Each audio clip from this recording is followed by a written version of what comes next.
Movies were an important part of my upbringing, and they had been important in my family, and partly that's generational. My dad was born in 1928 and my mom in 1932, which means that they grew up both as the children of working class parents, and the movies were absolutely their main form of entertainment.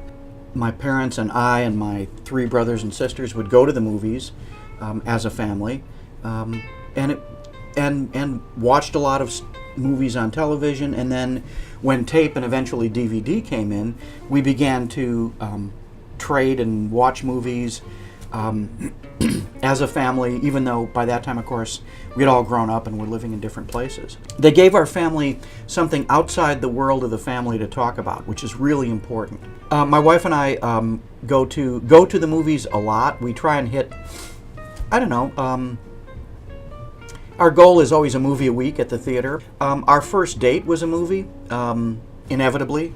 We went to see Woody Allen's Radio Days, which is a film about radio, but it's also a film about nostalgia for a bygone media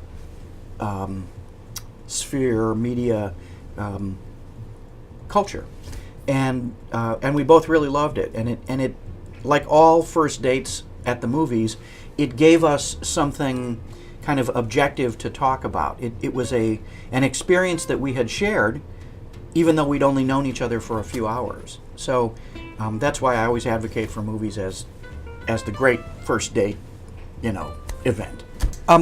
For me, the catalyst in getting me to become interested in film, some of it had to do with the time that I grew up. In the 1960s, just about every network and independent television station in the U.S.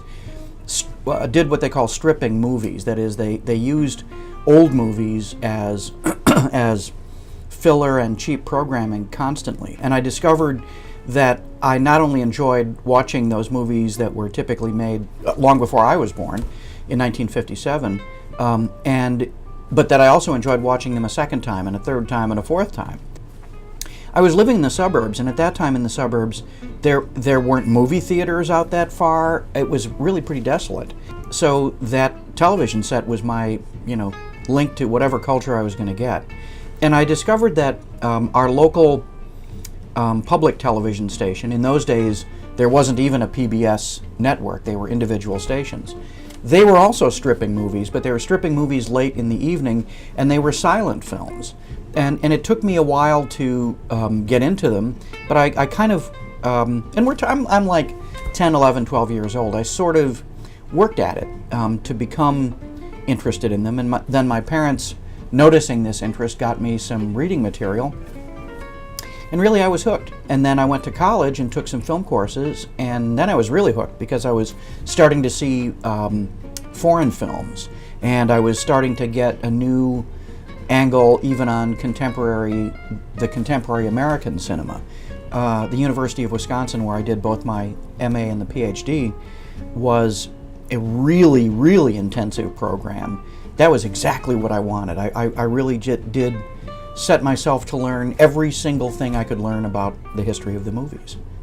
I think for a lot of film scholars, their experience taking film classes is really significant to them, because most of them, I think, are like me. They have this a very personal romance with the movies, and then they suddenly discover a community in which they can enjoy that previously private pleasure. And so the film classroom can be really liberating for people. It was for me.